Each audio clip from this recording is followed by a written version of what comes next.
Assalamualaikum warahmatullahi wabarakatuh. Salam sejahtera. Namo Buddhayana, Om Swastiastuhu. Perkenalkan, saya Sefa Aulia. Di sini saya akan menjelaskan materi mengenai akomodasi dan restoran. Sebelumnya, saya akan menjelaskan mengenai hotel. Hotel dikenal pada permulaan abad Masehi yang dijadikan sebuah akomodasi dengan berasal dari kata in yang mengartikan menyewakan sebagian rumah atau ruangan kepada orang lain. Dan pada tahun 1990 muncul hotel baru yang disebut dengan Extended Stay Hotel, di mana hotel ini dipergunakan untuk menginap dalam jangka waktu yang lama. Lalu, perkembangan hotel di Indonesia dibagi menjadi 3 periode, yakni periode pada masa penjajahan Belanda, masa kedudukan Jepang, dan setelah Indonesia merdeka.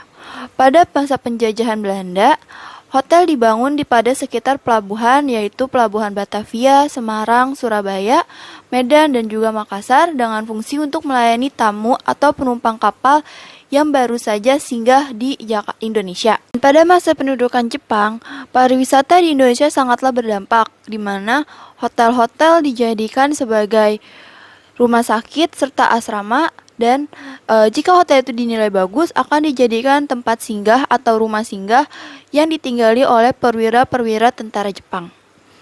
Lalu pada masa setelah Indonesia merdeka, pada tahun 1946 ditetapkanlah Badan Pusat Hotel. Perbedaan hotel pada akomodasi lain yaitu akomodasi komersial dan akomodasi non-komersial, yaitu di mana pada akomodasi komersial yakni diutamakan dalam fasilitas, pelayanan, dan harga. Namun pada akomodasi non-komersial ada yang mencari keuntungan, ada yang untuk memberi bantuan, dan ada pula untuk tujuan sosial.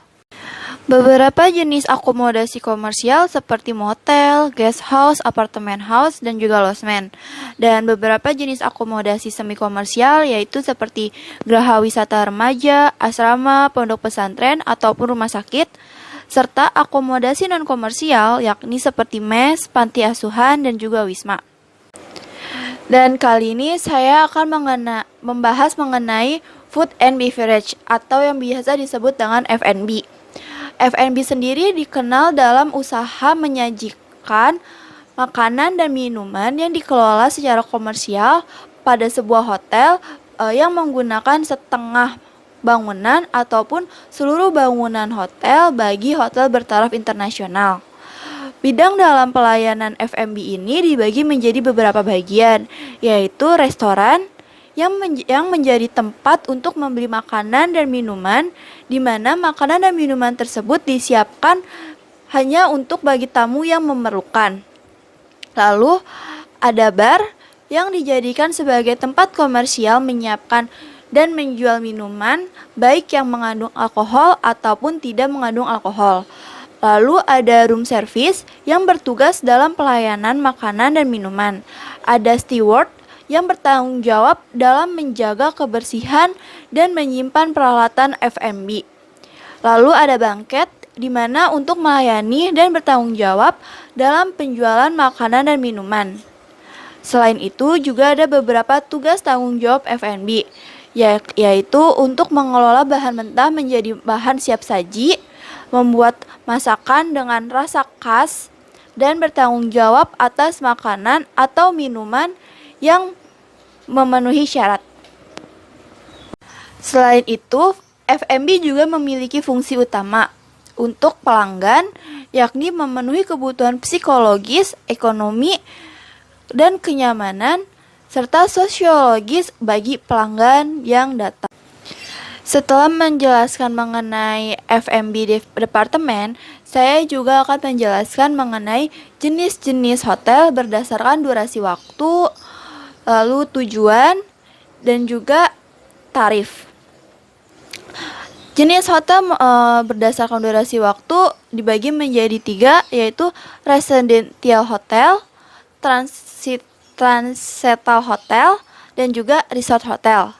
Di mana pada residential hotel digunakan untuk jangka waktu menginap dengan waktu panjang.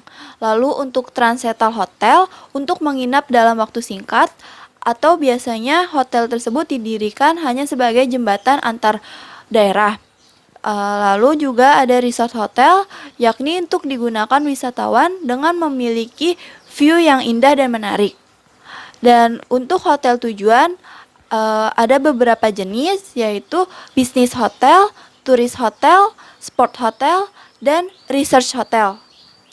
Klasifikasi hotel juga dibagi menjadi 3, yakni hotel kecil yang hanya memiliki kamar lebih dari 25 dan kurang dari 100 kamar, hotel menengah memiliki 100 kamar dan kurang dari 300 kamar, serta untuk hotel besar memiliki lebih dari 300 kamar.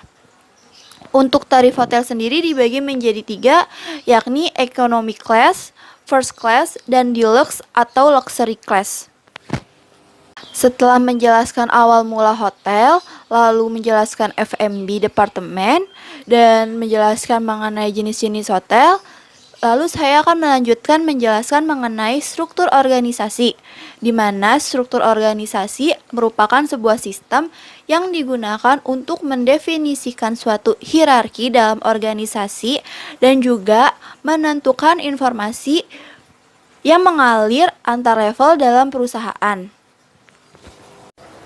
Beberapa departemen yang ada di hotel akan saya jelaskan, yakni yang pertama adalah front office, di mana departemen ini bertugas untuk melayani pemesanan kamar dan juga memberikan informasi mengenai kamar. Lalu front office juga memiliki beberapa section, ya diantaranya reservation, porter atau bellboy, information service, receptionist, dan juga front office cashier. Lalu juga ada departemen housekeeping, di mana bertugas dalam menangani seluruh kebersihan hotel dan juga fasilitas hotel. Section yang ada pada housekeeping ini yakni executive housekeeper, room section, florist section, laundry section, dan juga linen section dan public area section. Lalu yang ketiga ada F&B department, di mana untuk menangani dan mengelola serta melayani makanan dan minuman. Section ini dibagi menjadi 2, yaitu F&B production dan F&B service.